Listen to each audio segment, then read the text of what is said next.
하나님 말씀 사도행전 20장 22절에서 24절까지.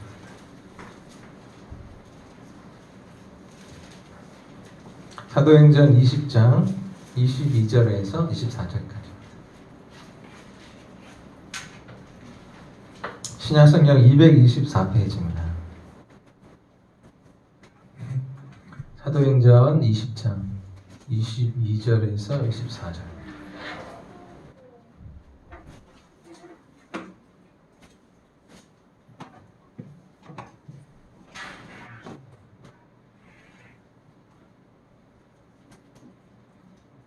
(22절에서) 24절까지입니다. 우리 다 같이 합독하도록 하겠습니다. 시작. 보라, 이제 나는 성령에 매어 예루살렘으로 가는데 거기서 무슨 일을 당하는지 알지 못하노라. 오직 성령이 각성에서 내게 증언하여 결박과 환난이 나를 기다린다 하시나, 내가 달려갈 길과 주 예수께 받은 사명 곧 하나님의 은혜의 복음을 증언하는 일을 마치려 하면은 나의 생명조차 조금도 귀한 것으로 여기지 아니하노라. 아멘. 사랑의 하나님, 감사합니다. 거룩한 주일 믿음으로 나왔습니다. 오직 그리스도의 보혈로 정결케 하시고 은혜의 보좌 앞으로 담대히 나아갈 수 있도록 인도하여 주시옵소서. 우리의 영혼이 생명을 얻고 믿음으로 새롭게 소생하게 해주시고 성령의 충만한 역사와 임재를 누리게 하여 주시옵소서. 하나님의 뜻을 헤아리게 하시고 진리의 말씀을 가슴에 품고 삶으로 나아가게 해주시고, 이 시간 하나님을 만나고 의의 말씀, 진리의 말씀을 경험하는 귀한 시간이 되도록 역사하여 주시옵소서. 부족한 종의 마음과 입술을 주관하셔서 하나님의 말씀, 진리의 말씀만 증거하도록 인도해 주시옵소서. 예수님의 이름으로 기도합니다. 아멘. 할렐루야. 네, 오늘 우리에게 주시는 하나님의 말씀 제목은 고난 중에 드러난, 고난을 통해 드러난 믿음입니다. 네, 오늘도 주님의 크신 은혜와 평강이 함께하기를 축복합니다. 제가 이 제목에 맞춰서 오늘 주제 설교를 하려고 하는데요.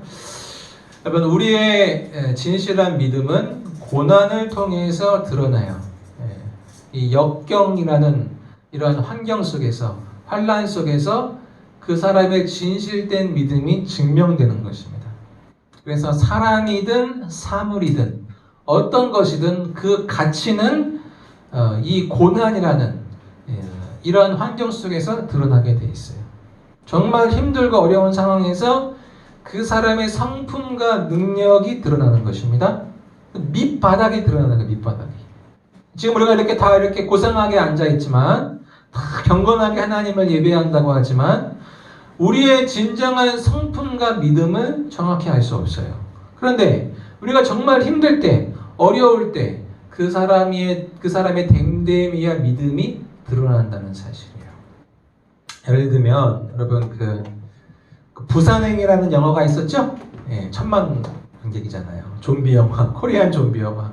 예, 지금 뭐 새로 2탄이 나왔다는데, 그런데 거기 보면은 이제 사람들이 악역이 나오잖아요. 나쁜 사람들 나와요. 예. 근데 이제 기차를 타고 도망을 치는데, 예.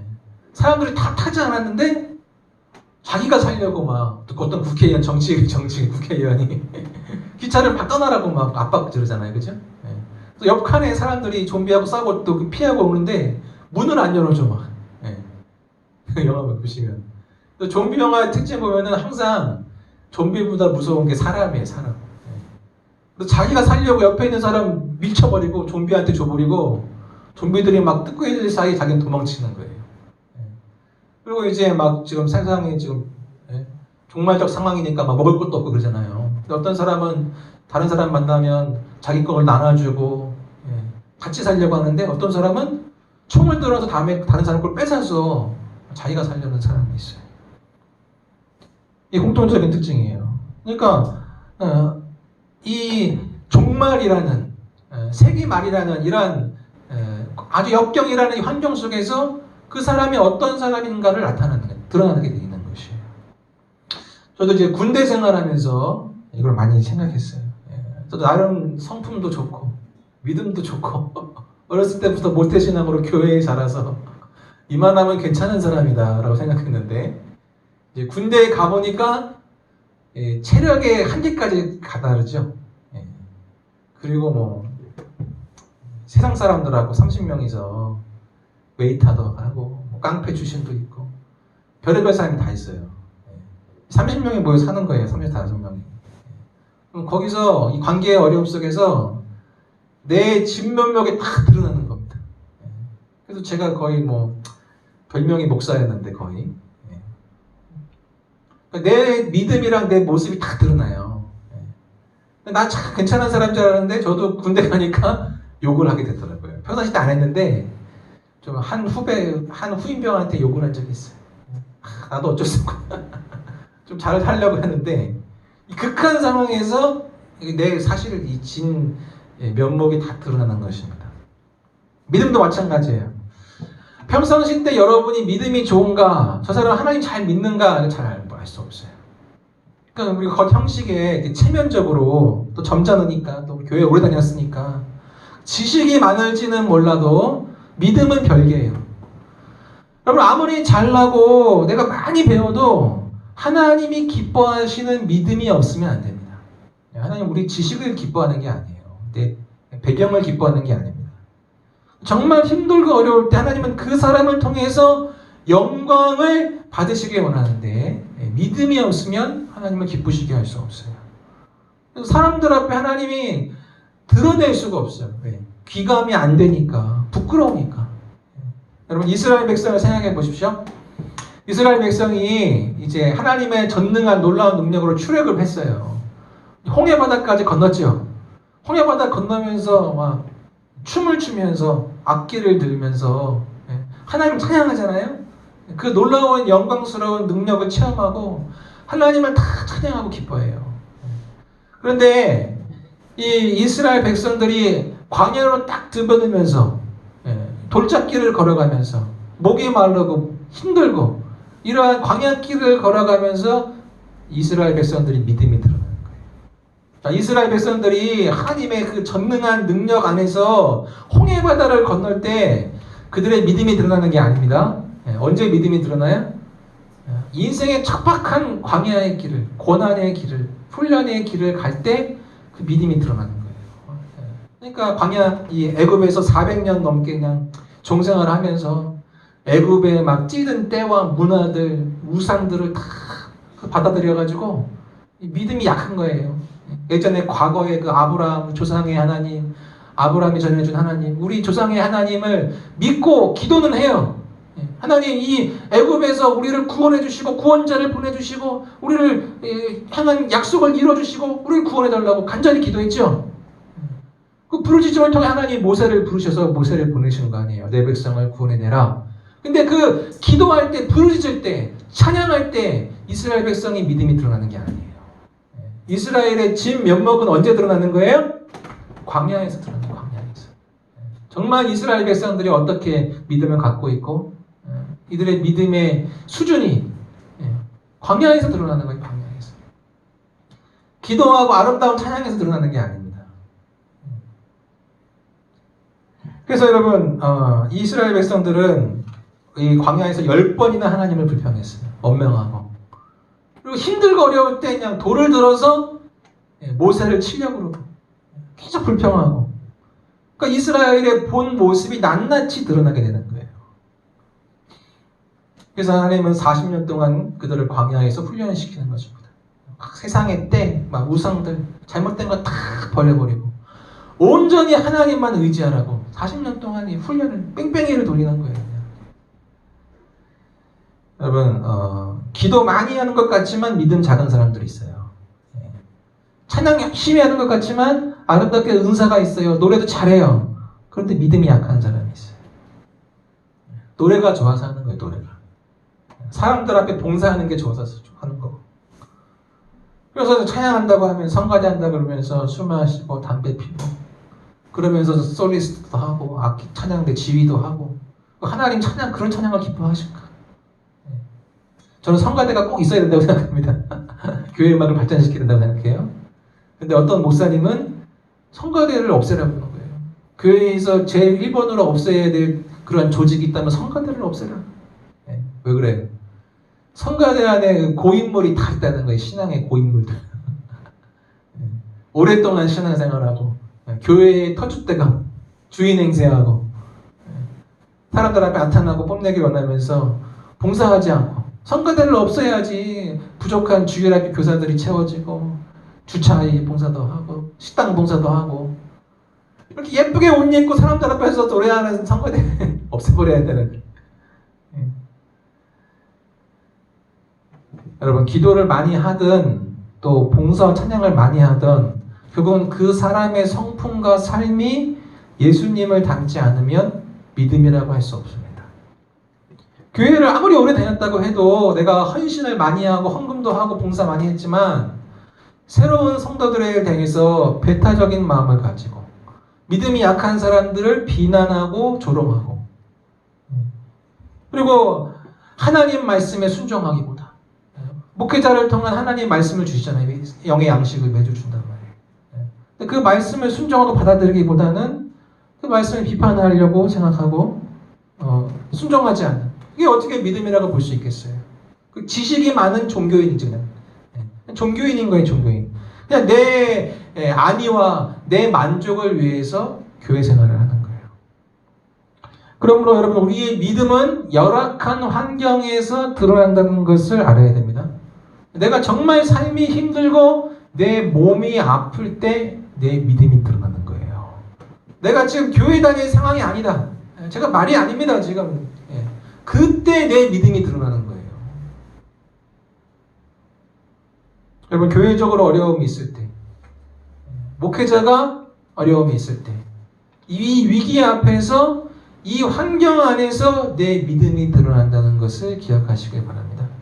내가 지금까지 어떻게 신앙생활했는지, 하나님을 어떻게 생각하면서 내가 교회를 다녔는지, 목회자를 내가 어떻게 생각하고 함께 신앙생활을 했는지, 이 어려울 때 다 드러나는 거예요, 그게. 여러분, 친구를 사귀어도 어때요? 어떤 친구가 진정한 내 친구입니까? 힘들 때 옆에 해준 사람. 힘들 때 나와 함께 해준 사람이 진정한 친구예요. 내가 잘 나가고 성공하고 돈 많을 때 같이 옆에 있던 사람이 아니라 정말 내가 어렵고 마음이 힘들 때 그때 함께 해준 사람이 내 친구예요. 내가 환난을 당할 때 나를 대하는 모습을 보면 이 사람이 진실이구나 가짜구나를 알 수 있잖아요. 그리고 이 사람이 내 동역자인가 내 아군인가 적군인가를 알 수 있어요. 여러분, 다윗이 큰 왕국을 이뤘죠? 많은 충신들이 있었어요. 근데 또한 다윗은 원수도 많았습니다. 전쟁을 통해서 이 왕국을 세웠기 때문에 영토도 확장하고 전쟁의 왕이었기 때문에 여러 원수들도 많았어요. 근데 다윗이 하루는 이제 아들 압살롬의 쿠데타로 인해서 피난길을 가죠. 맨발로 다급히 울면서 피난길을 가요. 근데 그 다윗의 무슨 신하들이 함께하는 사람들이 다윗과 함께 맨발로 도망을 치요. 다윗이 여기 남아있어라. 예루살렘에 남아있어라. 상태를 발표하라. 그런 중요한 정보 역할 할 사람만 남겨놓고 남아있으라고 해도 같이 가는 거예요.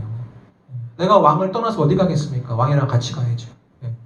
정말 힘들 때 이 사람이 정말 내 동역자구나. 내 친구구나. 그것을 알 수가 있어요. 그런데 다윗이 피난하는데 이때다 싶어서 나와서 욕하는 사람이 있죠. 시므이. 사울의 친척 시므이. 사울하고 다윗은 거의 원수지간이잖아요. 일방적으로 사울이 다윗을 괴롭혔잖아요. 근데 시므이가 나와서 막 돌을 던지면서 막 흙을 뿌리면서 막 저주를 하는 거예요. 이 피를 흘린 자야.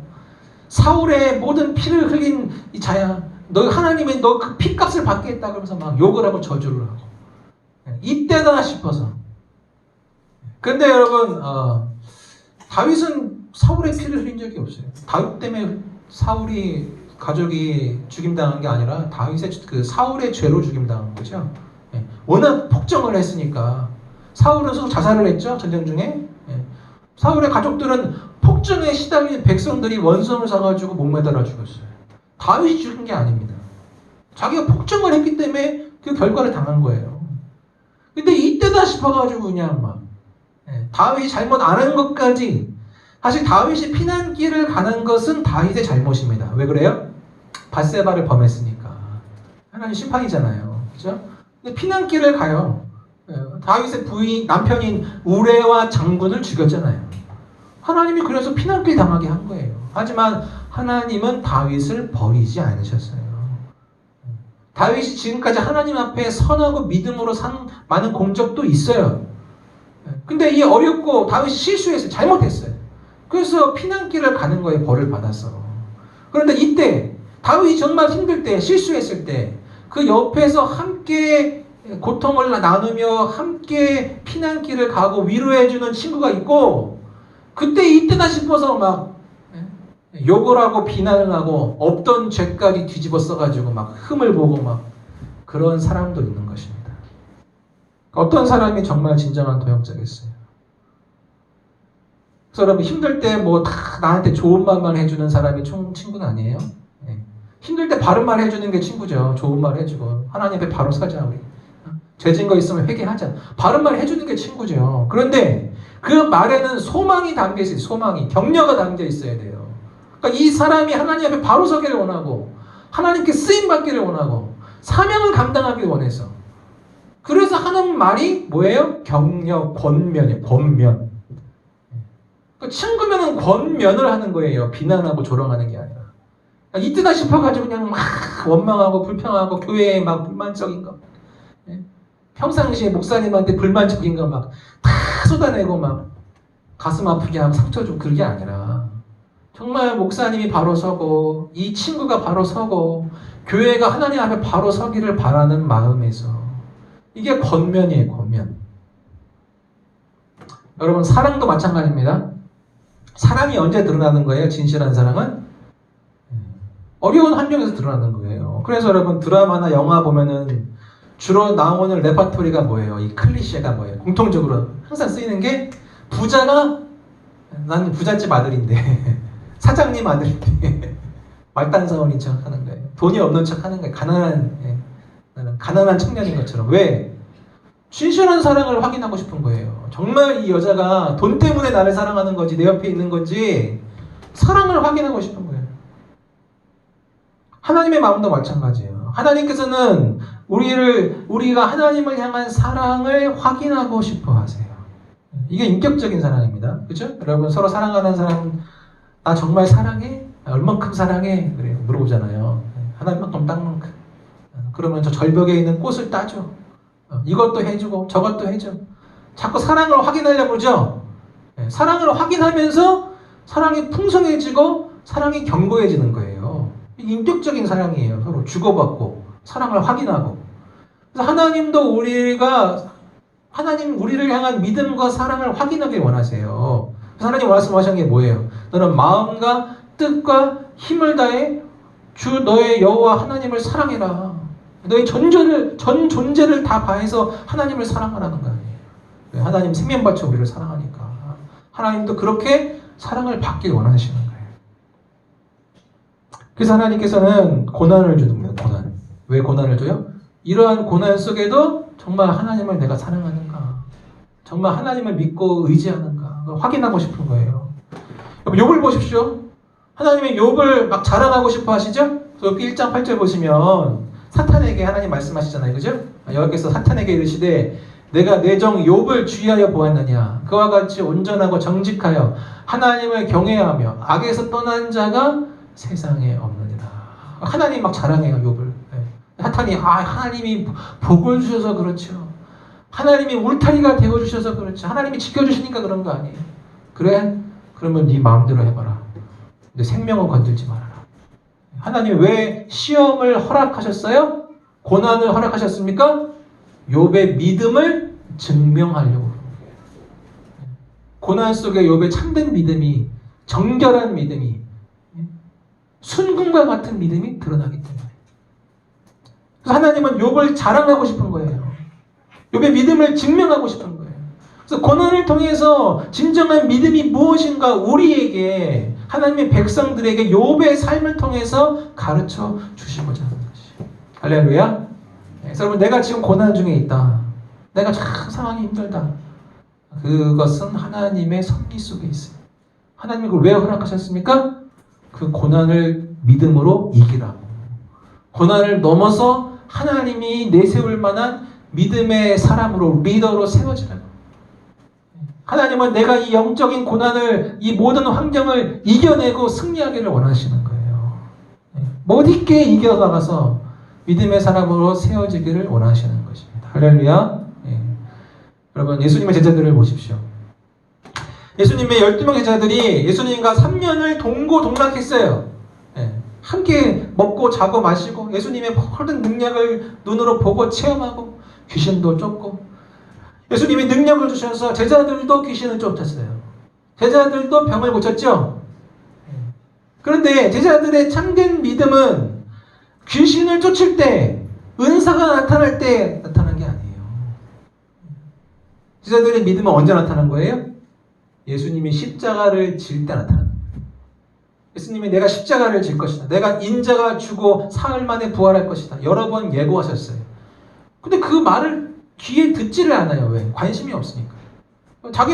제자들은 다 예수님하고 위해서 내가 가정도 버리고 예수님과 같이 이렇게 길거리에서 잠도 자고 먹지도 못하고 주님 나라를 위해서 이렇게 일했는데 예수님이 왕이 되시면 내가 오른팔 되고 내가 왼팔 돼야지. 그게 마음속에 있는 거예요. 예수님의 죽음에는 관심이 없어요. 그래서 예수님께서 막 나귀를 타시고 예루살렘 성에 입성하시는데 호산나 호산나 사람들이 막 찬양하고 막 옷을 들어서 경배하고 막 왕으로 오신 이를 맞이하니까 아, 예수님 왕 되시나 보다 이제. 근데 제자들의 믿음은 그 호산나 호산나 찬양하고 영광 받으시는 그 예수님 옆에 있을 때 그 광경을 볼 때 나타나는 게 아니에요. 예수님이 귀신을 쫓고 기적을 베푸셨어요. 와, 예수님 정말 하나님의 아들인가 보다, 선지자인가 보다, 메시아인가 보다. 와, 내가 그 예수님께 선택받아서 예수님의 제자가 되었다니 나는 특별한 사람이구나. 와, 놀라운 이 광경을 내가 눈으로 볼 수 있다니 나는 참 복받은 사람이구나 라고 생각할 때가 아니에요. 예수님의 기적이 일어날 때 그 옆에 함께 있을 때 그들의 믿음이 나타난 게 아닙니다. 언제 믿음이 나타난 거예요? 예수님이 십자가를 질 때. 그때 믿음이 나타난 거예요. 어땠어요? 다 도망쳤잖아요. 대제사장들이 예수님을 잡아갈 때 로마의 병정들에 맡겨서 채찍을 맞고 신문당하시고 십자가를 지고 골고다 언덕을 가시는데 제자들은 다 무서워서 도망쳤어요. 제자들의 참된 믿음이 언제 드러나는 겁니까? 예수님이 고통당하시고 십자가를 질 때 그때 제자들은 그 예수님을 버리고 베드로는 3번이나 욕하고 부인하면서 쳐버렸어요. 내 목숨이 더 중요한 거죠. 사실 내가 아직도 버리지 못한 세상의 야망과 내 욕심이 있었어요. 예수님의 오른팔 돼야지, 왼팔 돼야지. 성령의 충만함 받지 못하고 아직도 부족한 약한 믿음. 진정한 믿음은 잘 나갈 때, 기뻐할 때, 복받을 때 드러나는 게 아니에요. 그 사람의 진정한 믿음은 고난 중에 있을 때. 진짜 어려운 이 환난과 환경 속에서 그 사람의 진정한 믿음이 하나님 앞에 드러나는 것입니다. 여러분, 믿음으로 내가 살기 위해서 내게 찾아오는 모든 환난과 고난을 감당할 수 있기를 축복합니다. 하나님 바라보면서 하나님이 나를 지금 보고 계신다. 하나님이 이걸 내가 이겨내기를 원하신다. 하나님은 나를 자랑하고 싶어 하신다. 여러분, 그것이 때로는 내가 가족의 영혼을 구원하기 위해서, 이웃을 구원하기 위해서 내가 받는 핍박일 수도 있어요. 때로는 내가 회사에서, 학교에서 따돌림을 당하고 비난이 받을 수도 있어요. 때로는 우리가 믿음으로 산다는 것이 우리의 건강을 해칠 수도 있어요. 때로는 우리가 큰 물질을 벌 수 없을 수도 있어요. 돈 버는 것이 방해가 돼, 교회 나가는 것이. 그러나 나의 고난을 통해서 하나님의 뜻을 이룰 수 있다면 우리는 사도 바울과 같이 계속 믿음의 길을 나아갈 수 있는 것이에요. 오늘 말씀 보시면 사도 바울이 1차, 2차, 3차 전도 여행을 끝내고 이제 예루살렘으로 돌아가려고 그러죠? 이걸 4차 여행이라고, 전도 여행이라고 말하는 사람도 있는데, 하여튼 19장 1절 보면은 사도 바울은 작정했어요. 내가 이제 예루살렘으로 돌아가서 로마로 가야겠다. 예루살렘으로 가서 지금까지 교회를 세우고 받은 은혜와 이런 놀라운 하나님의 역사를 간증하고 서로 은혜를 나눠야겠다. 그리고 내가 로마에까지 가서 복음을 전해야겠다. 마음을 먹은 거예요. 그래가지고 이제 예루살렘으로 돌아가려는데 기도할 때마다 성령께서 가르쳐 주시는 거예요. 무엇입니까? 오늘 말씀 22절 보십시오. 23절 오직 성령이 각 성에서 내게 증언하여 결박과 환난이 나를 기다린다 하시나. 성령께서 기도할 때마다 내게 주시는 건 뭡니까? 너 앞으로 결박당하고 환난당한다. 성에 들어가고 전도할 때마다 막 핍박이 있고 유대인들이 막 괴롭히고 해방하고 억울한 일을 당하고 때로는 감옥에도 갇히고. 근데 사도 바울은 감옥에 갇혔다고 한탄하고 원망하는 게 아니라 내가 잘못한 것도 없고 나는 로마 사람인데 내가 재판도 안 받고 매를 받았네. 감옥에 갇혔네. 이런 억울한 일이 있나. 원망하고 한탄하는 게 아니라 어떻게 했어요? 바울과 실라는 찬양하고 밤새도록 찬양했어요. 그러니까 감옥 문이 열리고 감옥에 있는 간수의 가정을 구원할 수 있었던 거죠. 너와 주 예수를 믿으라. 그리하면 너와 내 집이 구원을 얻으리라. 그 고난을 통해서 감옥에 갇히고 매를 맞는 것을 통해서 한 가정을 구원한 거예요. 그러니까 사도 바울은 내가 지금 매를 맞는다, 고난을 당한다고 원망불평한 게 아니라 하나님 찬양했죠. 내가 이제 예루살렘에 가는데 내가 거기 가면은 결박을 당하고 내게 어려운 큰일을 당할 것을 알고 있어요. 그래도 나는 예루살렘으로 가는 거예요. 그래가지고 이제 밀레도에서 에베소 장로들을 초청해가지고 고별 설교를 하면서 하는 말이에요. 오늘 본문이. 고별 설교를 하면서 마지막으로 이렇게 서로 기도해주고 형제 자매의 이런 사랑과 교제를 나누면서 마지막 눈물로 서로 작별 인사를 하는 거죠. 그리고 이제 예루살렘으로 가는 거예요. 예루살렘으로 배를 타고 이제 도시를 지나서 가는데 21장에도 보면은 가이사랴에 이르자. 가이사랴에 오르면 이제 가나안 지역 땅에 딱 도착한 거예요. 그렇죠? 항구 도시니까 배를 타고. 그리고 가이사랴에서 예루살렘까지는 100km 돼요. 100km. 근데 가이사랴에서 빌립 집사 집에 가서 이제 음식을 먹고 묵어요. 쉼을 얻는 거예요. 근데 빌립의 집사의 딸이 넷이 있는데 다 처녀들이 예언을 해요. 기도하고 성령 충만해서 막 예언을 하는 거예요. 근데 아가보라는 선지자가 와가지고 사도 바울의 띠를 가지고 이 띠 가진 임자가 손과 발을 묶으면서 이렇게 결박당하고 끌려갈 것이다. 이걸 예언을 하는 거예요. 옆에 있는 빌립 집사 딸들도 빌립 집사도 예루살렘에 가지 말아라. 너 가면은 큰 어려움 당한다. 환난 당한다. 사도 바울이 뭐라고 말해요? 아니다. 나는 그래도 예루살렘 가야 된다. 나는 나의 달려갈 길을 사명을 완수해야 되고 나는 환난 결박당하는 것뿐만 아니라 내 생명을 내놨다. 나는 죽는 것까지도 두렵지 않다. 죽음을 각오한 거예요. 여기서 사도 바울의 믿음이 드러나는 것입니다. 복음을 전할 때 핍박과 박해가 있어요. 감옥에 끌려가요. 이제 내가 생명을 바쳐서 내 생명을 제단 앞에 피로 바쳐서 생명을 피를 쏟고 하나님 앞에 드려질 날이 얼마 남지 않았구나. 내가 이제 순교당할 일이 얼마 남지 않았구나. 사도 바울은 알고 있어요. 느끼고 있어요. 그럼에도 계속해서 믿음의 길을 나가는 거예요. 왜? 내 생명도 아깝지가 않거든요. 하나님 나라를 위해서.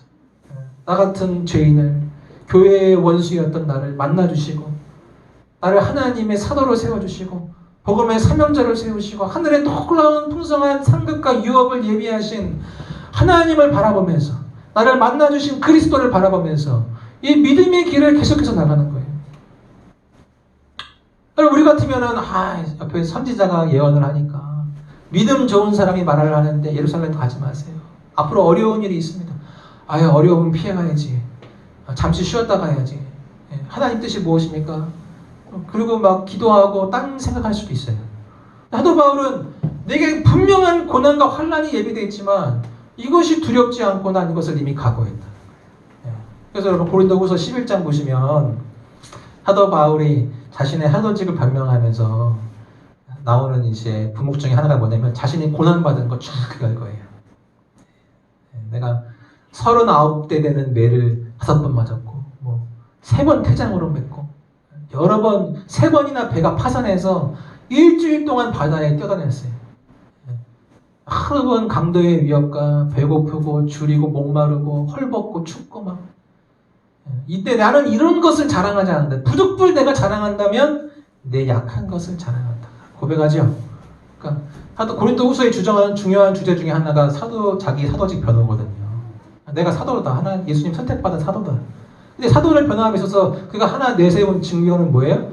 나는 그리스도를 위해 고난을 당했다는 거예요. 내 안에 십자가의 흔적이 있다는 거죠. 복음의 흔적이 내가 주님 나라 내가 이렇게 하나님 나라를 위해 수고했다는 거예요. 그러니까 그 수많은 고난과 어려움들이 사도 바울이 어떤 사람이라는 것을 증거하고 있다는 사실이에요. 사도 바울의 진명목, 그의 참된 믿음은 무엇입니까? 내게 앞 놓아져 있는 환난과 죽음의 길을 묵묵히 믿음으로 나아가는 거예요. 하나님이 혹시 나에게 순교를 허락했을지라도 나는 믿음으로 내 삶을, 내 생명을 제물로 바쳐서 하나님 나라에 쓰임받기로 한다. 사도 바울의 놀라운 믿음, 진정한 믿음은 이러한 고난과 십자가 앞에 드러나는 것을 깨닫게 됩니다. 여러분, 사도 바울과 같이 어떤 고난을 당해도 계속해서 복음을 전하고 하나님 나라를 위해 살아갈 수 있기를 축복합니다. 우리가 바울과 시라처럼 감옥에 갇혀도 매를 맞아도 하나님을 찬양할 수 있기를 소망합니다. 여러분, 이렇게 교회가 힘들 때 우리 함께 해준 성도들에게 저는 항상 고마운 마음을 가지고 있어요. 이렇게 환경도 열악하죠. 또 코로나 바이러스 때문에 또 부족한 저를 믿고 함께 예배하고 또 자녀들도 보내주고 함께 해준 우리 성도들이 참 한 사람 한 사람이 다 귀하고 너무 감사합니다. 특별히 우리 또 새벽 기도에 한 2명, 4명 정도 나와서 같이 기도해요. 근데 또 저도 이렇게 힘들 때도 있고 여러 가지 문제가 있을 수도 있고 하지만 같이 기도의 자리를 지켜서 같이 기도하고 참 감사하고 귀한 동역자들이에요. 저는 항상 새벽마다 축복합니다. 항상 우리 새벽 기도 나온 사람들 먼저 축복해요. 가정이 잘 되고 자녀들 잘 되고 응답해달라고. 그리고 우리 성도들마다 한 사람 한 사람 다 제가 축복해요. 어떤 일이 있어도 축복합니다. 왜요? 목사는 축복하라고 하나님이 세운 사람이에요. 목사는 축복밖에 할 게 없어요. 축복만 하면 되는 거예요. 때로는 뭐 힘든 일이 있고 마음 상해도 무조건 축복해요. 무조건. 여러분, 코로나 바이러스로 힘들어도 육체의 질병이나 문제 앞에서 가정에 많은 문제가 있어도 믿음으로 살아야 됩니다. 내 마음속에 떠오르는 생각, 내가 하고 싶은 행동, 그것이 나를 증명해요. 이 문제 앞에서. 어떤 사람 어려운 일 당할 때 매일 원망하고 불평하죠. 교회 가기 싫다 그러고 기도하기 싫어하고. 그 생각 누가 주는 겁니까? 귀신이 주는 거예요. 귀신이. 마음속에 자꾸 부정적인 생각이 나요. 막 입술에 부정적인 말만 하고.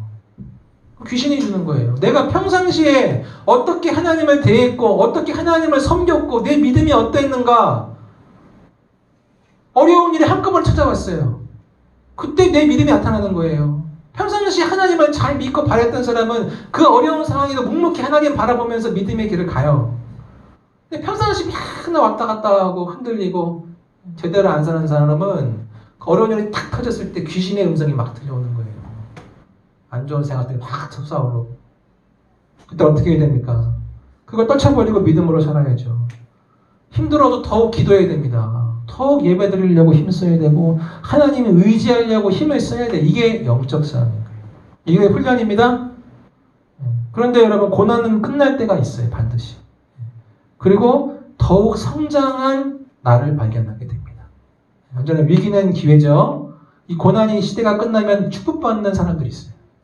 고난이 끝나고 하나님께 쓰임받는 복받은 교회가 있을 줄 믿습니다. 근데 이 고난을 주신 목적을 생각하지 않고 깨닫지 못하고 회개하지 않으면 계속 귀신의 음성만 듣는 거예요. 그리고 나아가서 귀신 노릇을 하죠. 귀신 노릇을 어떻게 하는 겁니까? 상처 주는 거예요. 그 옆에 사람 상처 주는 거예요.